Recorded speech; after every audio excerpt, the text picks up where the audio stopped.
Hello and welcome to today's webinar, How Ciphr Learning Helps United Welsh Connect with its People. If you haven't come across Ciphr before, we're a specialist provider of cloud-based HR, recruitment, learning and payroll software, offering flexible, scalable solutions that cover the entire employee lifecycle. Whether you're looking for a single provider for all your people-related software or to take a best-of-breed approach to integrated systems, Ciphr is here to help. I'm Catherine Newbury and I'm Ciphr's Head of Content and Community. With me today is Bob Price, Learning and Development Business Partner at United Welsh, a Caerphilly-based housing association. Welcome, Bob. It's great to have you with us as our guest today. Thank you very much. Here's the agenda for today's broadcast. Bob is going to take us through United Welsh's experience with Ciphr Learning, from identifying the need for specialist learning technology through to implementation, creating and curating content, launching to staff, and using the system now as the organisation has switched to fully remote working. There'll also be a bit of time at the end for Bob to answer your questions, so you can send those in at any time during the broadcast using the chat function on your screen. Ciphr Learning integrates with Ciphr's wider suite of people management solutions, or it can be used as a standalone LMS or alongside other HR software. So whatever type of LMS you're looking for, it could fit the bill. Remember, if you're watching this broadcast live, it is being recorded and the recording will be emailed to you tomorrow. I'm going to hand over to Bob now. Bear with us for a couple of moments while we switch over the presenter control.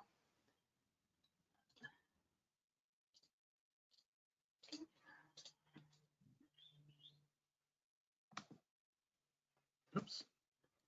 Okay, are we there? Yeah, perfect. Thanks, Bob.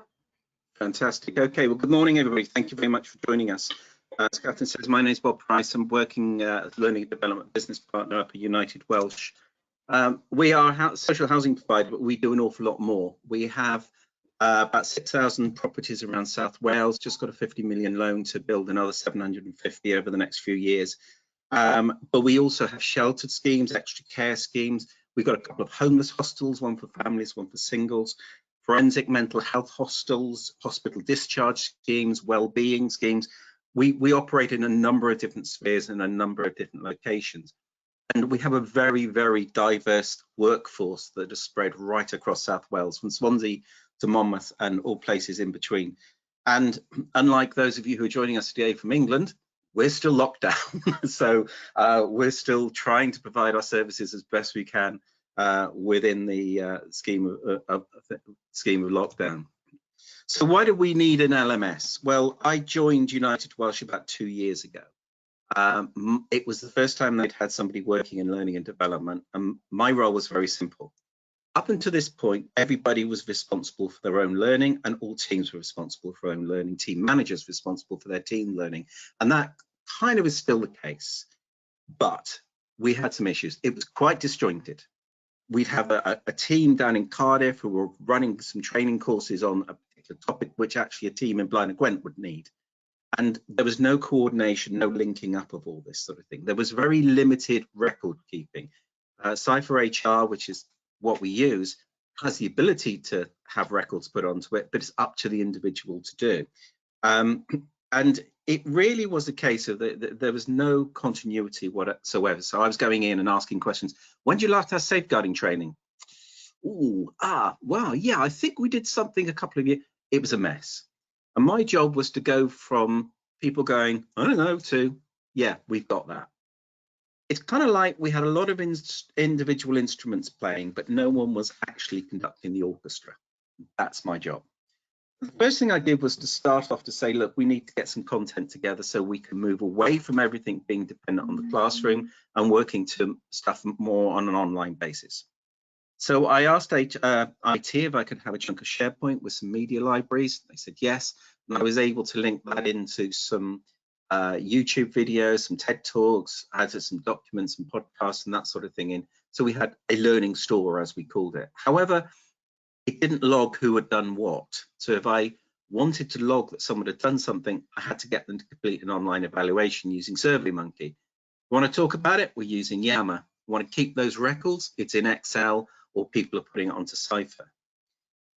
I did buy in an e-learning creation package, which I'll mention later, called Ispring, and that came with a one-user cloud license, which meant I could create something, put it in the cloud and share it, but again, no record of who's done it. Oh, and somewhere else on SharePoint, we had a training booking system. It was a mess. There was no joined up thinking at all. And what we needed was one site for all functions. So I started asking some questions. I started looking at what do we do? Who do we employ? What are their circumstances? What are their learning needs? You know, what will we need a system to do? And it was one of those situations where the executive team had said to us, we do not want a situation where we have new systems with new usernames and passwords. We want to make better use of the systems we've got. So I put together an outline of what I would want any system we had that would link to what we currently have, an expansion, if you like, what I'd need it to do. My advice to anybody who's speccing out a system is don't go into too much granular detail. It's very rare you will find a system that will do every single thing at every minute level you want. And if you do, be prepared for a quotation will make your eyebrows rise. What we needed was very simple. We needed it to be accessed by mobile laptops, PCs, tablets, whatever. We needed it to host a load of different types of content, not just e-learning packages, but video, linking out to external sites and whatever, to be able to take those and put them into some sort of learning pathway with some pre-course assessment. And some of the important stuff was automatic logging of completion. If you do an e-learning module, it logs you've done it. And you have a training history, which you can then add to with external learning events as well. I've just completed a mini MOOC on social learning this week, so that's gone into my external learning training history. Branded obviously with United Welsh, but the one thing we wanted was the ability to have single sign-on, the ability that people wouldn't have another system, that they would be able to log on to a system we already had, and it would be an extension of that. And so we looked at a number of different packages. I've been doing this for a while. I kind of know what's out there, and started seeing how this would all come together. It was at that point somebody said, have you looked at Ciphr Learning? I'm like, oh, right, no, I'll have a look at this. And suddenly found here was an extension to a system we already had that would do what we want.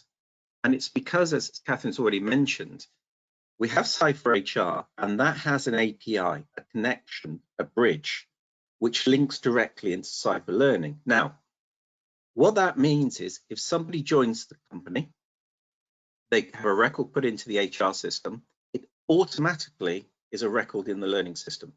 If they change job, if they change name, if they change department, if they leave, it updates the learning system. I don't have to touch it. It's all integrated into one. And from a user point of view, they literally just log on to People Hub, which is our name for the HR system, and bang, they are straight into the learning system without having to do any more usernames, any more logons. So that was a real selling point for me. And I wrote a paper, went to the executive team, who just looked at it and went, absolutely, go for it. And hence we signed up. Now, this is my 6th time working on a project to implement a learning management system, and I've learned a lot from mistakes. And the one mistake I've made in a couple of places is it's my system. I have developed the system. I have put the branding on it. I've put the categories on. I've put the content on. I've launched it out and people have gone, oh, that's nice. Another system we've got to use then, is it? There was no sense of ownership whatsoever. So I was determined to avoid this within this system for United Welsh. So I went out and I said, okay, I need somebody from IT, I need somebody from HR. Emily from HR and a couple of people from IT joined in. And then we said, right, who else in the organization wants to be involved? Anybody. And we had about 20 people come forward, and we put a Teams group together and we had a couple of meetings. And the idea was that we would look at how we're going to brand this, how do we categorize it for the content, what content are we going to have on there, how do we promote it, and how do we launch it? And we had a kickoff meeting in actually one of our extra care schemes, hence the nice comfy chairs. And we sat there and we started some discussions on how this would all come together.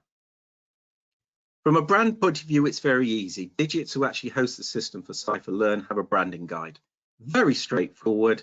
Here's your logo in an EPS format. This is the font we're going to use. These are the colors. This is what we want this button to look like, and this background to look like, and this is what we want all to come together. Put it all in one package, send it to them, job done. That was really easy. Yeah, and the fun started.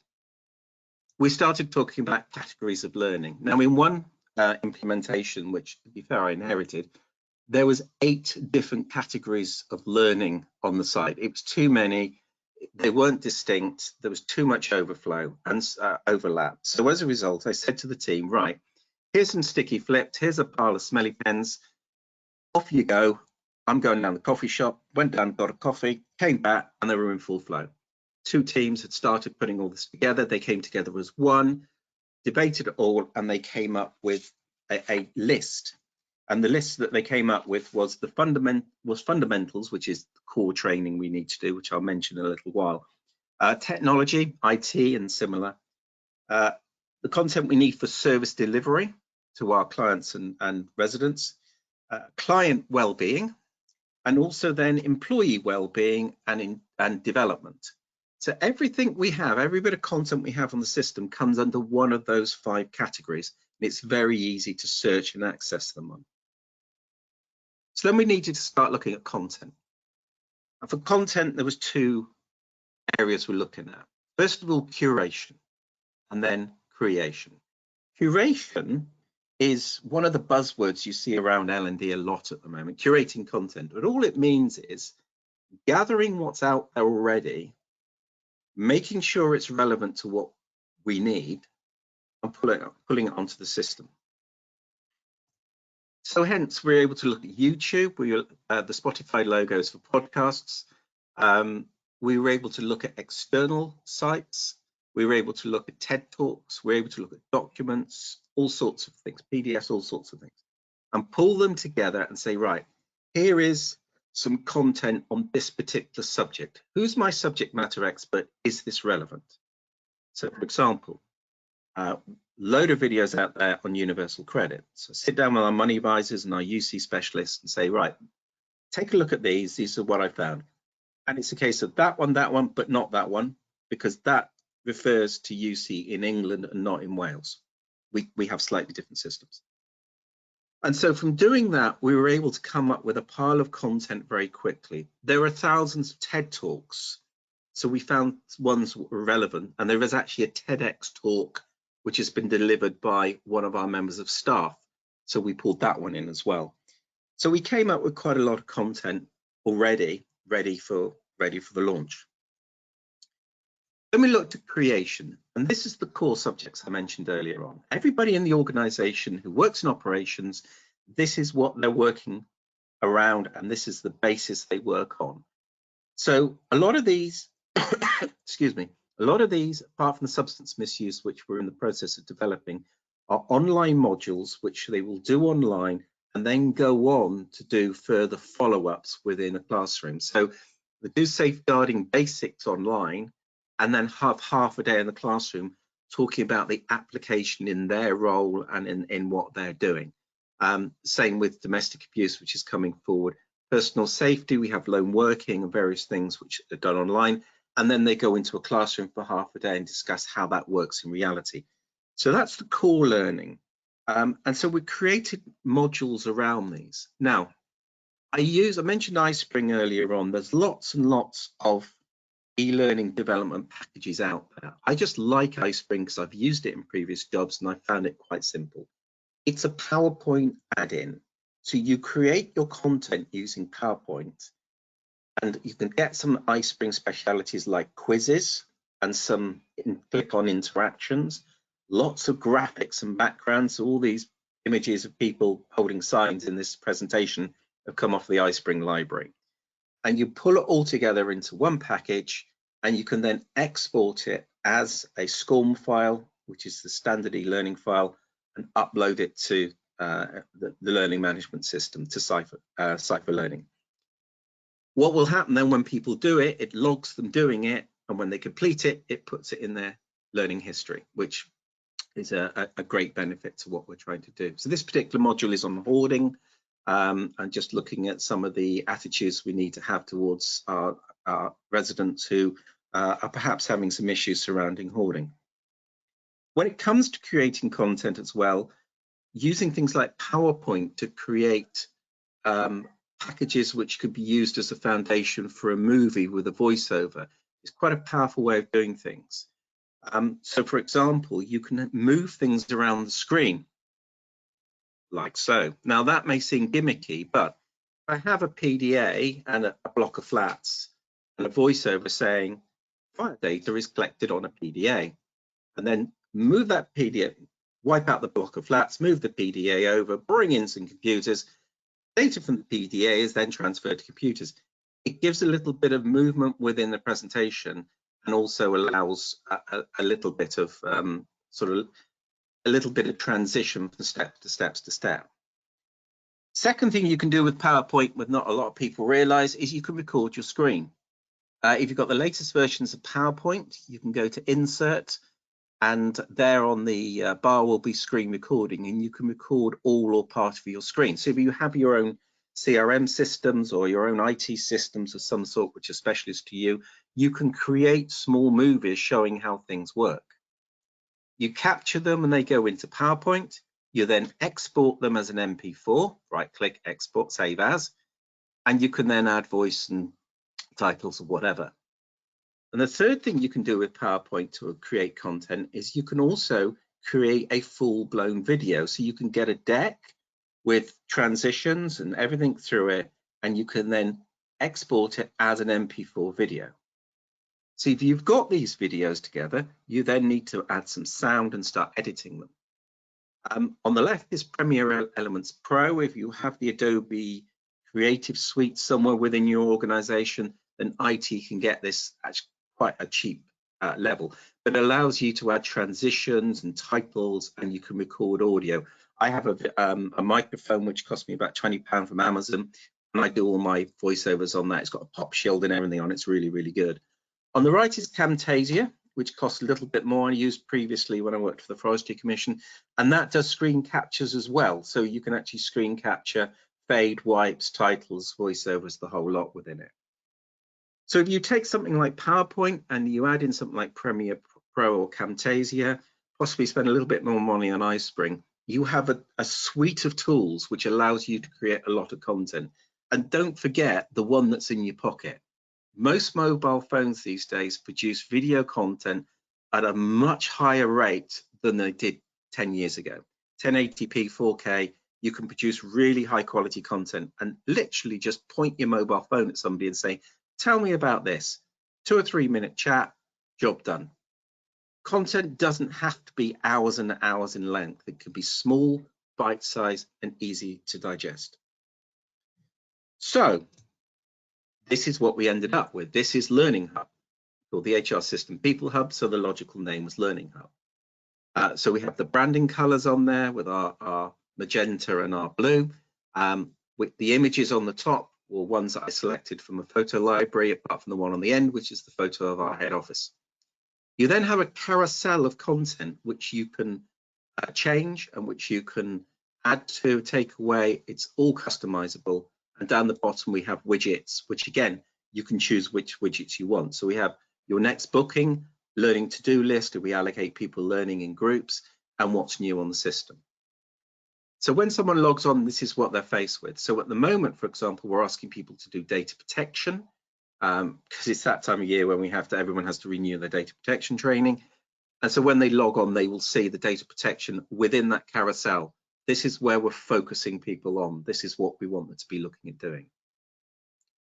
There's a saying in the learning world, the LMS world, that you should never be more than 2 clicks away from the good stuff. And underneath the photos, it says, click here to access the learning library. Boom, here's the learning library. With the curation and creation of content, we ended up with about 200 bits of learning on the system ready to launch. Very straightforward to get hold of. People were sending me documents. They were saying, have you seen this video? Have you checked out this? Have you looked at that? Have you checked out this podcast? Have you seen this site? So I was able to build this up. everything has a category and everything has the ability to search. There's a search engine in here. You can filter by type, but it also, every bit has a code. So for example, the 5 steps of risk assessment is service delivery. So the code is SD14. Employee wellbeing development, EWD 34 or what have you.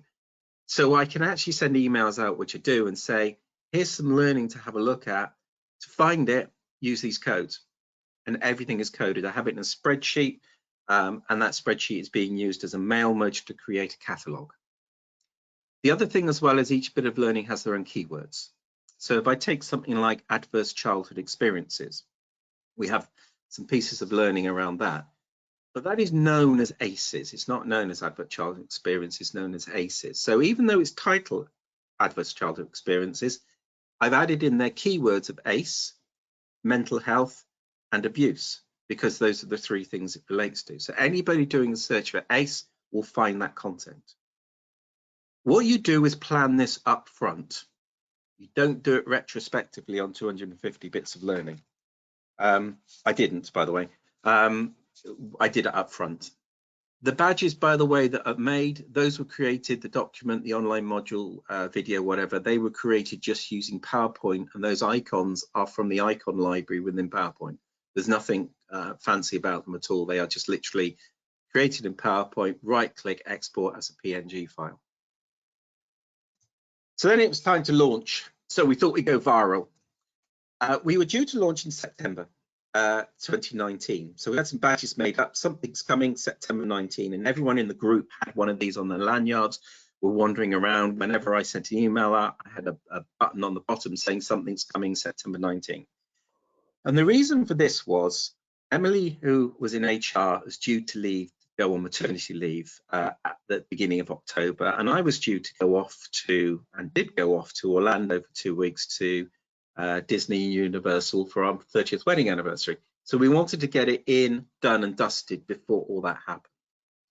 At the start of September, I sent out an email with just the button on the right hand side on, and when people clicked on it, it basically played this YouTube video which I'd created using screen captures, showing the different parts of the site, showing what it will do, and saying launching soon. And so we were kind of getting there, and everything was going ready to go. We created a lot of interest and generated a lot of, oh, what is this? What is this? What is this? We just talked openly about it. No secret. Yep, we've got this new learning system. It's coming. We're going to be launching it soon.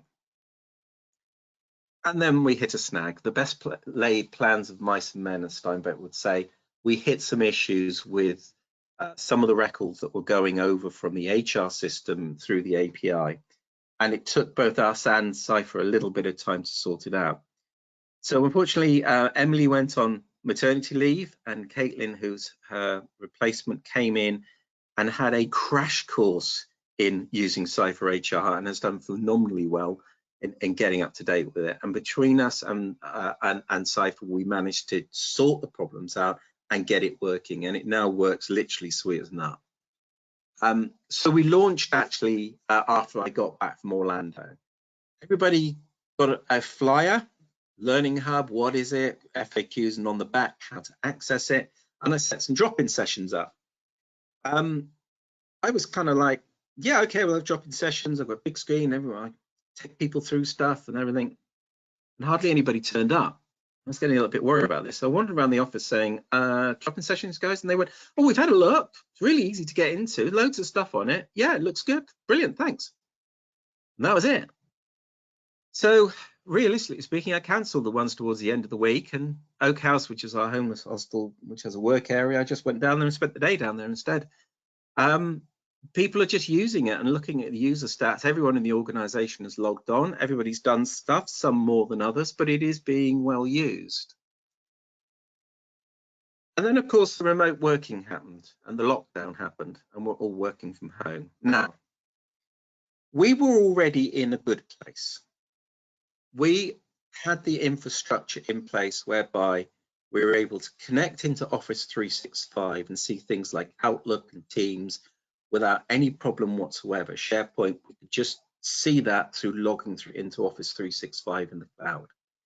We have a VPN, which links into the United Welsh network. That's the orange line with the tick, for which we have dongles that we use to get into that. And so we can access our network. So we're already set up that we could work from anywhere. Everyone in the office has a laptop and a mobile phone.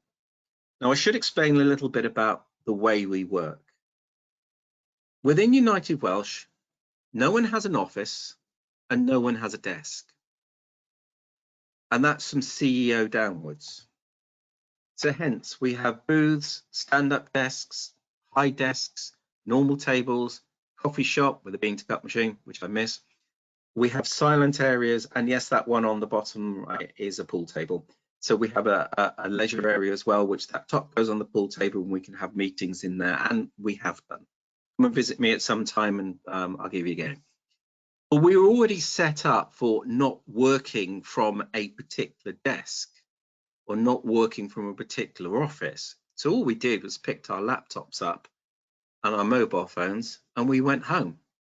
Now, it's not as simple as that, because we've got sheltered schemes to run and extra care schemes to run and homeless hostels to run. But for those of us who could, we're just sitting here working at home. However, what has been important is modifying the whole learning area in order to make sure people continue.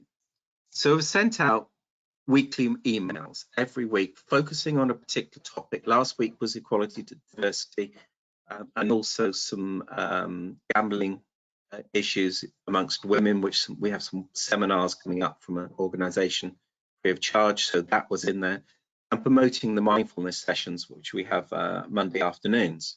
So that goes out every week. Now, I'm off next week and it's Bank Holiday Monday anyway, so this will go out on an automatic send on Tuesday, so I'll create it all up before I go and send it out.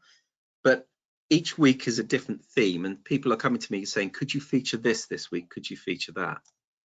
We changed the front page content to match the current situation and where we're at with COVID, because at the end of the day, we want to direct people to specific learning, and I'll show you that in a second.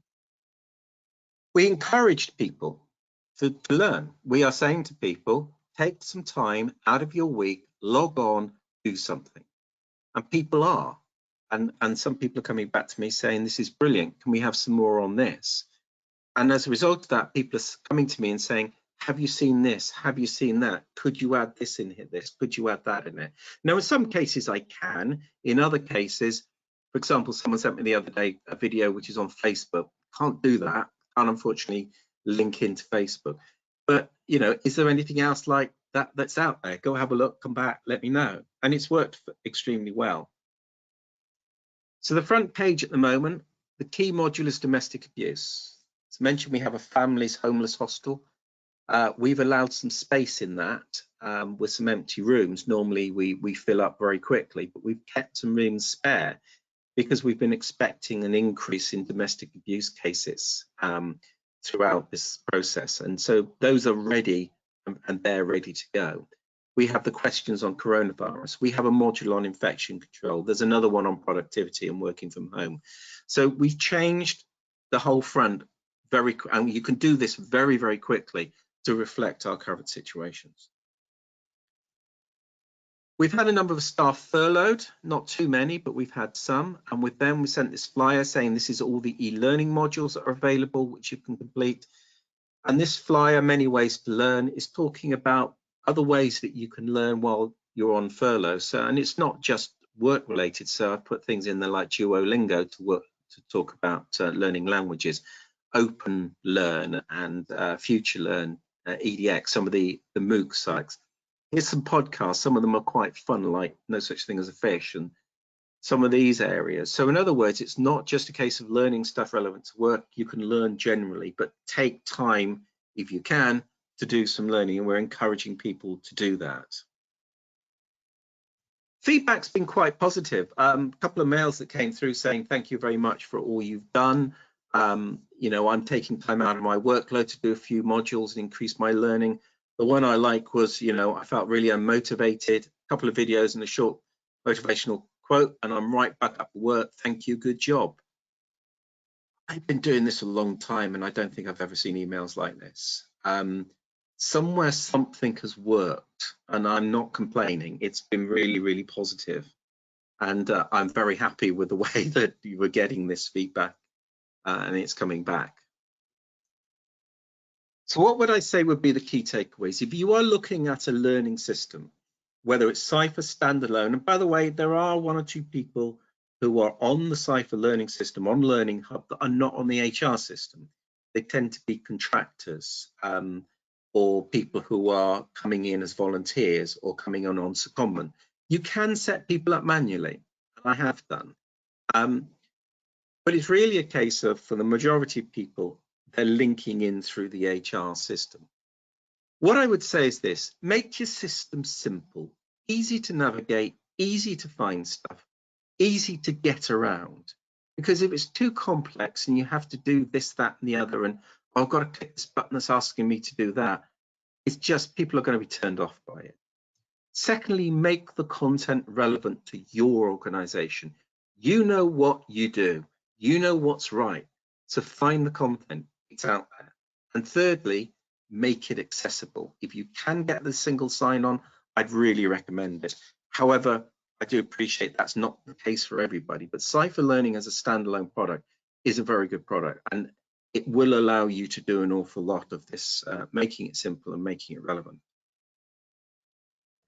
Throughout the journey, I have blogged, and there are 2 ebooks free of charge sitting on SlideShare, which you are welcome to get hold of. And Catherine's put the links in here to access it. When the slides come around, please dip into these, and you'll be able to get that. You can access them as well through my About Me holding page. It's about.me/bob.price, which is where all my Twitter and LinkedIn and the SlideShare. That's the third one that looks like it's a cyber twin, and some portfolio and blog stuff on there as well. So please help yourself to these books. If you've got any questions, my email's on there as well, and you're very welcome to mail me. So I think that is about it. Yeah, brilliant. Thank you so much, Bob. I learned absolutely loads from that. It was super interesting to hear about yours and United Welsh's journey with Ciphr Learning. So thank you so much for taking us through that. We have a little bit of time now to answer your questions if you have any, and I hope you do. We have one here from Chris.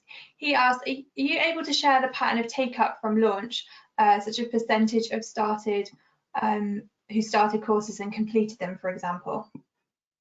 Yeah, there's a full reporting function on here, so I'm able to look at what everybody is doing. And, from a course point of view, where someone hasn't finished a course, it's normally because they haven't clicked through all the screens or they haven't clicked through all the exercises. And there was a couple of cases I've gone back and said, you haven't finished this. And they went, and I said, you've obviously missed a section somewhere. And they've gone back, oh yeah, I didn't do that. And it's fine. So I would say actually the majority of people, it's very rare someone starts something and doesn't finish it. Okay, brilliant, fantastic, thanks. I hope that answers your question, Chris. They ask a follow-up question. What's the split of courses that were included by Ciphr and your own curation? Right, so if Ciphr have a number of courses which there's 6, isn't there? So there's HR for managers, health and safety for managers, health and safety for users, equality and diversity, manual handling, fire, safeguarding. That's the 6, isn't it? But they're all in there. Now, some of those we've used, others we'd already written before we got Ciphr Learning. So as a result of that, we just kept with our own. But there's 6 there already. From the point of view of getting stuff off YouTube, I'd already curated a load of stuff for Learning Store and SharePort before it came along. So I was able to just pull those over. And again, it was fairly straightforward to do that. But it is the 6 courses that Ciphr will give you. Okay, fantastic. Thank you, Bob. We've actually had one question about accessibility. I'm not an expert on the product, so I can't answer this, but perhaps you can help me, Bob, with system accessibility and usability for people with different needs. To be honest with you, I'm not an expert on that as well. That's one we may have to put in the car park and come back to. Certainly from the point of view of enlarged icons, etc. I know a lot of the writing looks quite small, but the screen can be blown up, and it works with, I believe it works with a screen reader as well. Certainly Ispring has a screen reader built into it, so it's able to read out the content of the slides. I will admit it's not an issue we've had amongst our workforce at the moment. That's not to say it isn't going to come. Sure. Yeah. Okay. Naomi, as I mentioned on the chat function, we'll take that question away and we'll get someone to get back to you after the broadcast and look into that one.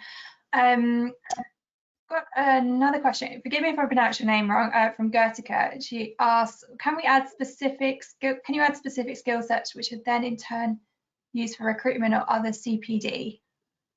Bob, I don't know if you're able to answer that question. It doesn't make a huge amount of sense to me. Yeah, I think no, I'm not sure what we're saying here. You can actually take groups of people and add them into a training group. So you can take people, put them into a training group, and then allocate learning directly to them. That's fully doable. And again, you can have something like, so we have an induction group. So anyone who joins gets automatically put in the induction group.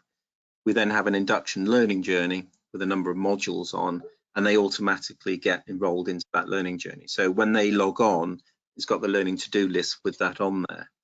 There would be absolutely no problem because you can access the system through the web and with logons to have somebody to log on and see the system and do some work on it, but it wouldn't segregate them off in the way some others does. It would just give them access to the system.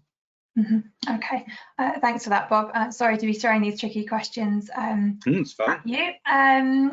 Vicky asked, are you using the content bilingually as she also works at a Welsh organisation? We are not. We're not at the moment.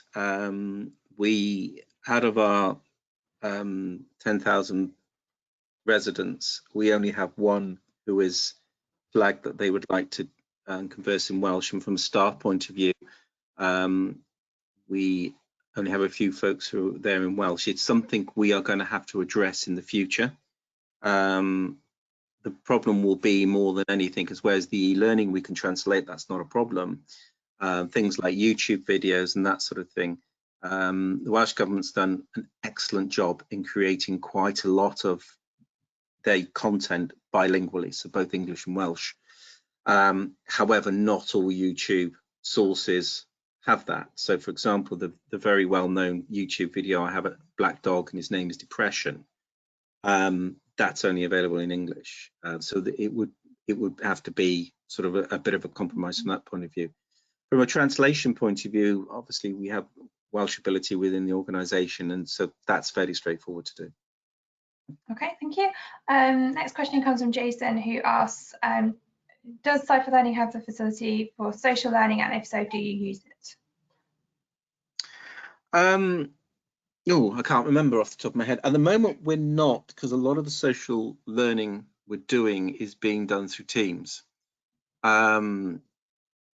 where people are gathering together in rooms and taking part in reflective practice and talking about sort of what they've done and that sort of thing. Is being done more on that face-to-face basis. I don't think that's in this system at the moment. I haven't seen it. So could you park that one as well, Catherine, and get that one back? Yeah, actually, what's great is we have Charlotte from Digits who have created the system, which we label as Ciphr Learning. She's actually on the call. So hi, Charlotte, you're chipping in with some answers behind the scenes to help us out here. So she mentions that there is a facility for social, but it's an add-on to the foundation Ciphr Learning system. Okay. So yeah, that's possible. Yeah. And also she's come back to us about the Welsh translation, Vicky. So Charlotte says we can work with organisations to create a translated system if that's necessary. So that's also good news. So another question here is about reporting. How do you assess which learning modules have been completed? What do your dashboards and reports look like? So basically, from the reporting point of view, you can schedule reports to be emailed to you, and that's tends to be what I do. I mean, from a team manager point of view, you can look what learning your team has done. From my point of view, I can click on dashboards and see all sorts of pretty graphs. What I tend to do is focus on the core that we need to have, which at the moment says data protection. So when we were doing safeguarding, we need to look, because one of the things you can do with the face-to-face training, which I should have mentioned, I apologize, is you can, if there isn't a course available, you can add yourself to a waiting list. So I get emails each month saying these people have been added to the waiting list for this course. These are on the waiting list for the induction course. These people are on the waiting list. So it sends it through. So the data protection spreadsheet gets sent through on a weekly basis to myself and Ellie, who's our compliance officer, and they get that breaks down everybody who's completed that particular module. But there are dashboards on there which are already in place, and I tend to just nip in now and again to see who's done what. Most of the reporting I want, however, is specific on a specific task. Okay, great. Hope that answers your question. Got one here from Jane who asked, will Ciphr Learning work with other HR systems? So yeah, it can be purchased as a standalone LMS to use alongside your other HR systems. Obviously, the integration between Ciphr's HR system and Ciphr Learning works really nicely, so it keeps that data up to date in both systems, nicely talking to each other. So you won't have quite the same experience if you're using it alongside another HR system, but it is possible if that's what you're looking for. Okay, let me just have another look at the questions that are coming in. I have another question from Naomi. Bob, you mentioned that there's a way to input external learning such as MOOCs into the system. Are employees allowed to do this input, or does it have to be the L&D team that does that? It's anyone who's got the ability. There's different levels of functionality on the system. And so anybody who's got sort of system admin rights can add learning. Now, Charlotte might have to answer this one because I can't remember. I think we can have a level at which people are able to add learning themselves. Off the top of my head, I can't remember. People, they tend to leave it to me. But certainly, yeah, park that one, ask that one later, because I can't remember what access people get at different admin levels. Okay, thank you. Naomi, we have a couple of questions to look at for you after the broadcast, so we'll make sure your customer success manager gets back to you on those afterwards. We have a question from Catherine who asks, how many staff do you employ and are they all remote workers? Do you have any issues with access via mobiles, for example? Right, we've got about 250 staff. Unlike other housing associations, our maintenance team is part of us but runs separately. So the guys in the vans and everybody who are out there doing the really important stuff, servicing boilers and that sort of thing, don't come on this. Yeah, there's no problem accessing it remotely. Quite literally, people are able to either log on through the VPN or, you know, I have seen people use their mobile to log on to it as well. But most people, because we've got laptops, they do it through the laptop, to be honest with you. But we have people who, even though we're based in Caerphilly, their actual team will be in Cardiff, or in some cases we have one of the neighbourhood managers who covers our properties over in Swansea and Neathport Talbot, for example, which is quite a way, and we very rarely see him. There's some people I don't see from week to week to week. So even though, you know, they're part of it, we don't see them very much. The other people as well, of course, are the scheme managers for our sheltered schemes, and we have sheltered schemes from Cardiff to Blaenau Gwent and all places in between. So it's very rare we see those as well. But again, they're all able to log on remotely. Okay, great. Hope that covers your question there, Catherine. That's kind of, we've covered all of the questions that have come in so far. I'll give you a couple of more minutes to send them in, and I've got a couple of my own questions for Bob. I guess the multi-million-dollar question, so to speak, is how are you measuring return on investment with this system? Good question. Basically, the main area has been within the amount we spent on learning in previous years versus the amount spent on learning since sort of I've been in. And this system, rather than just saying it is this system that's done it, we're looking at it from an overall basis. So for example, there's one particular department who was organising learning, and their budget went absolutely through the roof in the nicest possible way. And when we looked at it, it was like, okay, a lot of that stuff could be done online. A lot of that stuff could be done in this particular way. And where we've seen the return especially has been, for example, writing the safeguarding and then having half-day sessions rather than full-day sessions. And people have said actually the half-day session was more than enough because they had the basics, they knew what was what, so therefore it was putting it into practice. And so it's a combination of the way we've changed learning generally over the past 2 years since I've joined, and this has been part, if you like, of a bigger package. You can always say, look, because you're doing stuff online, you're no longer getting people into a classroom, there's a saving, etc. But it's also looking at from the point of view of, okay, if you're going to put things online, is it effective? And I've seen situations before now where I've seen e-learning, and I won't mention who my wife works for, but she has to do mandatory e-learning every year, and she does it at home on our computer, and she's sitting there literally just going click, click, click, click, click, click, click. And she's not reading anything. She's going click, click, and at the end guessing the quiz. Well, that's not actually giving you quality learning. What we're able to do is follow-up evaluations with people having completed the online and the classroom to say, right, what difference has it made? What are you going to do differently now? And we're able to come back and say, yeah, this has made a difference doing it this way. Oh, and by the way, it saved this amount of money at the same time. Okay, fantastic. That's a really, really interesting point, that it's not just all about the monetary value, but definitely on the quality of learning and then the outcomes afterwards. And I guess my final question for you, Bob, is what's next with Learning Hub for United Welsh? You know, that's one of the reasons I'm having a week off. Because next week I'll think of a load of stuff. We have a leadership program which is done through Henley, and it's not an area I get involved in. It may sound daft because I'm an L&D business partner, but it's very much driven from our executive team, and it is our CEO who's behind that.